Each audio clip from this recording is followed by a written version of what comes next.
we have so far elaborated the units of temperature, but now we want to establish a relationship between different units of temperature. In particular, we are having 4 units: Celsius, Fahrenheit, Kelvin, and Rankine. For having the relationship between the units, we again use the concept of lower fixed point and upper fixed point, which are basically freezing point of water and boiling point of water. When you want to establish the relation between the units, this formula will always be preferable. Reading minus lower fixed point upon upper fixed point.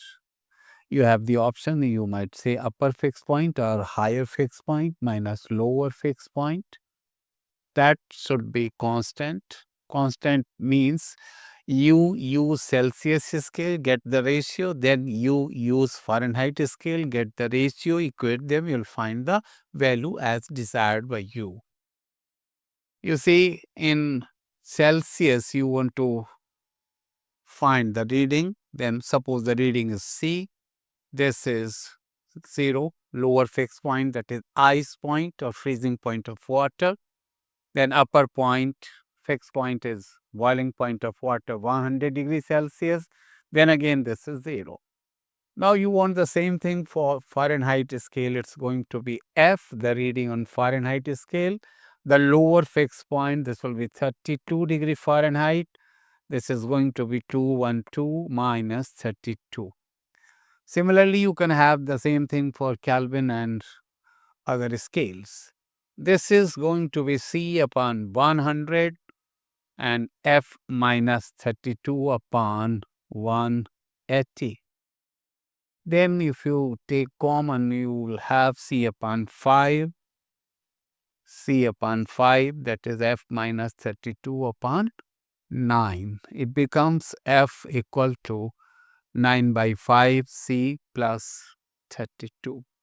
That becomes an equation like a straight line equation, y equal to mx plus c.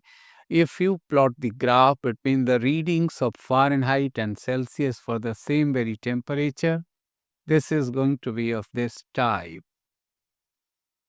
Here, this line is having the slope. If it is theta, tan theta would be equal to 1.8. Similarly, you can have the relation between Fahrenheit and Kelvin also.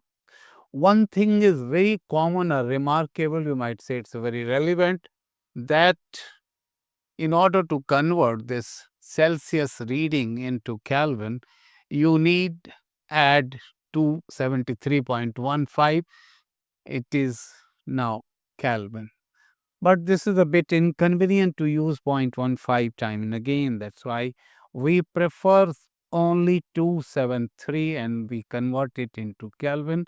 A little approximation is obviously there, but that is admissible. And conversion of units into from Celsius to Fahrenheit, from Fahrenheit to Kelvin or vice versa, that is a bit easier. All scales have linear relation between them, but a bit difference is there when you come across the reading of temperature difference. You see, you take two objects at temperature 10 degrees Celsius and 30 degrees Celsius. What is the difference? This is 20 degrees Celsius. The two objects are having the temperature difference of 20 degrees Celsius. If you would have measured the same thing in Kelvin scale, this is going to be 283 and this is 303 Kelvin. The two objects will have the temperature as given over here on Kelvin scale, but the difference you see interestingly is here also 20 Kelvin. 20 Kelvin.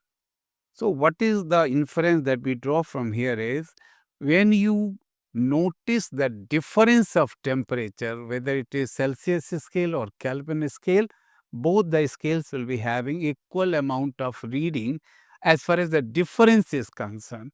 So for finding the You see, in order to convert Celsius into Kelvin, you need to add 273. But when you see the difference is always equal on both the scales. So, how to convert the reading of difference on the 2 or 3 scales? This thing I have given over here, difference on Celsius scale is equal to difference on Kelvin scale. Suppose a doctor is talking to a patient and patient informs that, sir, there is a fever of 4 degree. What does it mean? He is talking about the temperature difference. He is not telling the temperature of his body. He is giving the temperature difference. It might have fluctuated either plus or minus, but his intention is to give the information for the difference in temperature that has taken place in his body. So, temperature difference is also equally important in our daily discussion. If you want to relate temperature difference, you see the relation is given over here, 100, because once you write here C1 upon 100, F1 upon 180, then other time you will write C2 upon 100, F2 upon 180, take the difference, you are going to get this relation, delta C upon 5, this is equal to delta F upon 9. You see, most of the books give the relation this way, and most of the students have the habit of cramming. They will cram this. Delta F equal to 9 by 5, delta C, that is 1.8. Delta F equal to 1.8 delta C. Now, what does it mean? Does this equation convey that difference of 1 degree Celsius, difference of 1 degree Fahrenheit is equal to 1.8 degree Celsius difference? Does it carry that meaning? No. If you see mathematically absolutely inverse result you are deriving, actually this equation is furnishing the information that difference of 1 Celsius is equal to 1.8 Fahrenheit difference. If there is a fever of 1 degree Celsius, that is equivalent to a fever of 1.8 degree Fahrenheit. The difference of 1 degree on Celsius scale is equal to difference of 1.8 degree on Fahrenheit scale. Unless you know this equation at length or in detail, you are going to misuse it. This will lead to a wrong result unless you know the detail. That's why it is said that derivation is always very essential to know or to learn any equation. This equation, if you put the value as such, you will definitely get the wrong result. So, learn this thing, difference of 1 degree Celsius is always equal to difference of 1.8 degree. How to interpret this? You take this way, delta F, delta C.